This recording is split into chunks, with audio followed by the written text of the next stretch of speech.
Hello, and how are you, my friend? I trust that you're doing well and God has kept you well.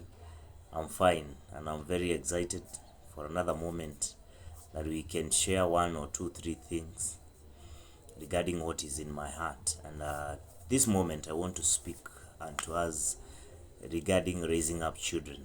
You know, it's the joy of every parent to see their children grow up to become what they aspire, to grow up in the right ways, to grow up and become a joy unto them. It is always a delight for every responsible parent to see that their children is growing up well. But you know, in most cases, such things don't happen. There are times where you raise up a child, you have given them all the best that you thought was good and necessary for them, and then end up being disappointed by the way they turn up in life, and it's painful. It's painful, and I want to throw a few thoughts to us so that as we raise up our children, we should be careful about several things that might be minute, but they are major regarding the growth of children. You know, it is a direction even from the scriptures in the book of Proverbs 22 verse number 6, that you train up a child in the way that he should go, and when he is old, he shall not depart from those ways. So there is a specific way that you're supposed to raise your child. And through how you raise up your child or train up your child, they will have something that is tangible and has longevity. It carries a long-term effect in their lives.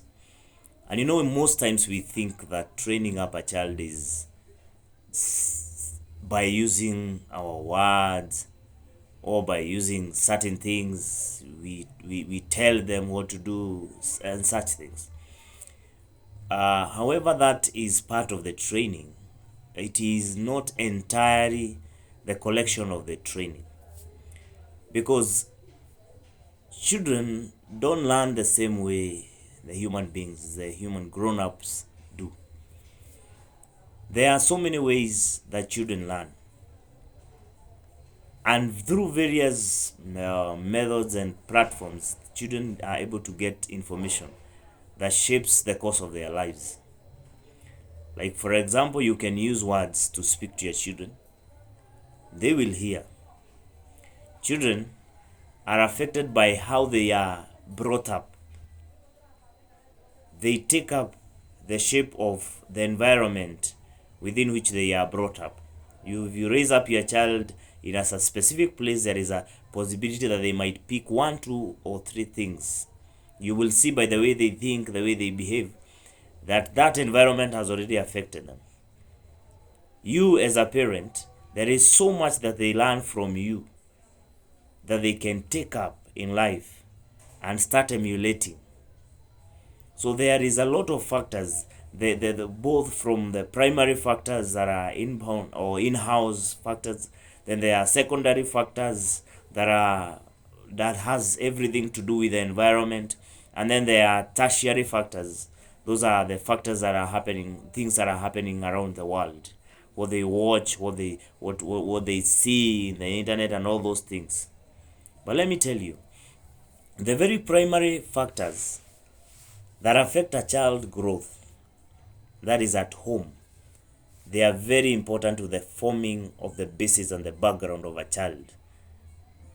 And they, to a large extent, form the life of this particular child. The behaviors and tendencies mostly are affected by the primary factors. And children, amazingly, they learn from observance. They observe not so much of what you tell them, what they see, what they see being done around them. They will most likely trust that more than what they will hear being said. It is the duty of every parent to be very careful when they are raising up children, to know, what am I exposing my children to? Like, for example, if you as a parent, you as a parent want your children to grow up in an environment where they are not exposed to drugs, or they will not be given to certain things, certain social things that are destructive in nature. Then you have to make sure that you yourself are not a practicer of the same. So when in a case where somebody carries their children and goes with them to the bar, and then they explain lamely, they say, my children are not drinking, I'll buy them soda, but I will drink the beer. And you have taken your child to the bar. Let me tell you, sooner or later, your child will start emulating that particular behavior. No matter how much you tell your child that it is wrong to drink beer, that it will destroy their lives, at the back of their mind there is something that forms and tells them, but you do, daddy, you do so. You do so. So when they see you do certain things, they will likely take that one as an affirmation that that particular thing is not bad, provided the parent is doing the same thing. So whether it is morals, the way you behave, the way you talk to other people, the way you talk about other people, the way you treat others as a parent will affect your children and the way they will behave in their days to come. And so that you don't regret, God has made you a steward of these children. You have to be very careful. There are certain things that you cannot do under the sight of your children.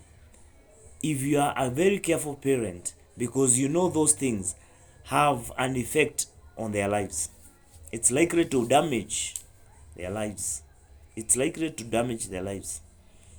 You've seen in family gatherings where people gather together, they drink beer and talk all manner of things. They hurl abuses at one another. They fight one another, and their children are around, and they are learning. They are seeing all these things.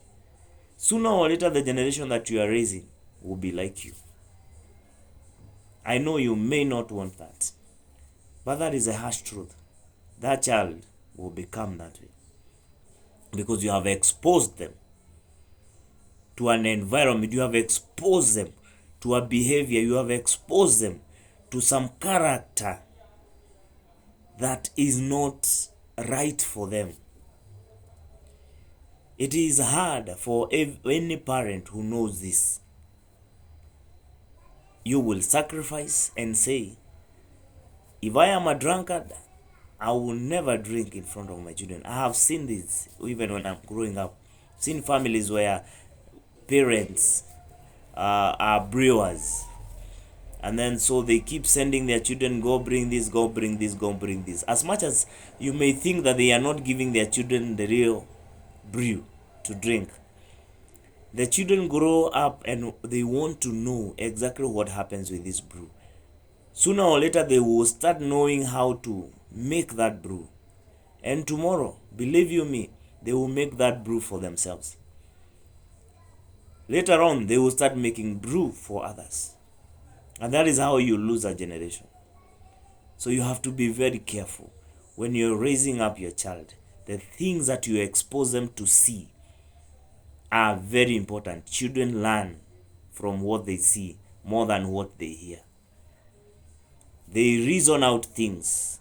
They study through pictures.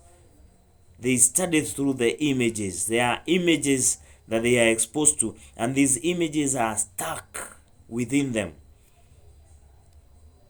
And it will be hard for them to depart from them in the days to come. It will not be easy. And through that particular image, they will create another image. They will replicate the same image. Pick an image now from the secondary factors, and then pick something from the tertiary factors that affect the growth of a child. And finally, what happens? A child is formed up that is so different from you.